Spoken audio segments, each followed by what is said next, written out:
পড়েন তো হ্যাঁ পড়তেছে আপনি খেয়াল করে নামাজ হয়ে যায় তো নামাজের ভিতরে বলতে এবার হলো শেখ হাসিনার নাম আসবে রব্বানা আতিনা ফিদ দুনিয়া হাসিনা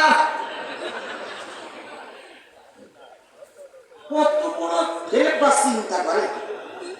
ও মসজিদে টাকা নেওয়ার জন্য শেখ হাসিনার নাম কোন জায়গায় ঢুকেছে রব্বানা আতিনা ফিদ দুনিয়া হাসিনা ওয়াফিল আখিরাতে হাসিনা ওয়াকিনা আযাবান রব্বানা আতিনা ফিদ দুনিয়া হাসানাতা ওখানে হাসানাতাও না বলে হাসিনা বলে অর্থ বলছে এরকম সিটিংবাজ মৌলবি আমাদের সমাজে ছিল কি ছিল না এই কথা বলেন ছিল কি ছিল না আল্লাহ